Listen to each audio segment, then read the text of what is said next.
Hi, it's Angie again, and I'm back to talk about all things Whole30 with the Good Kitchen.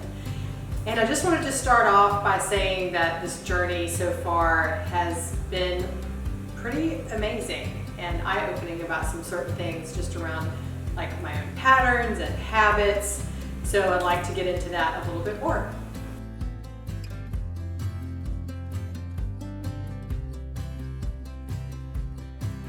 So one of the patterns that I see coming up in myself is wanting to have a little bit of something sweet after each meal, particularly lunch and dinner.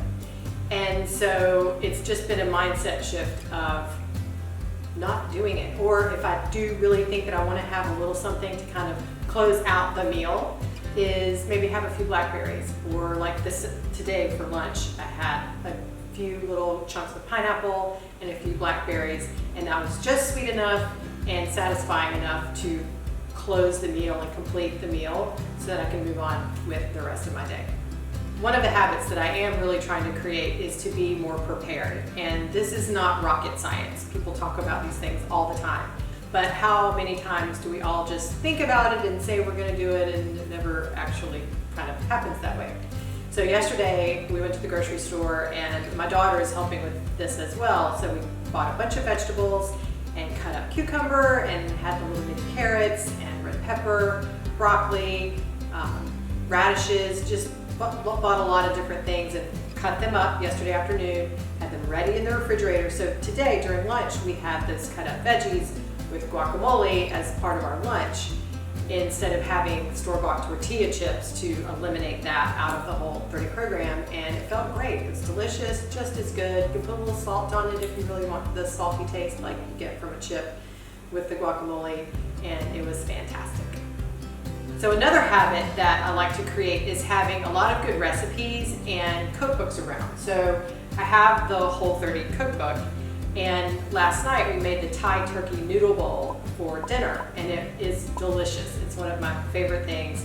And you make a specific ground turkey base as the base, and then you have that, you can take that and carry that through other meals, like have some lettuce wraps on hand, or lettuce, and then take the turkey base and put it in the lettuce and make lettuce wraps, for example, for lunch the next day. So you kind of cook once and eat 2 or even 3 times off the same base of the meal. And it was just delicious. Our whole family ate it and enjoyed it, and you could put different condiments on the top. It was just really, really good and satisfying. One of the challenges that I'm finding with myself is breakfast. So typically I'll have more carbs for breakfast in the form of oatmeal or Ezekiel bread toast with almond butter and fruit.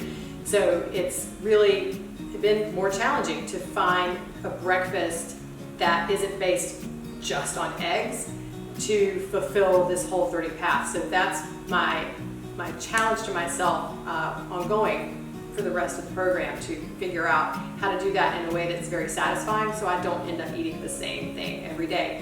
So I will definitely keep you posted on how that goes.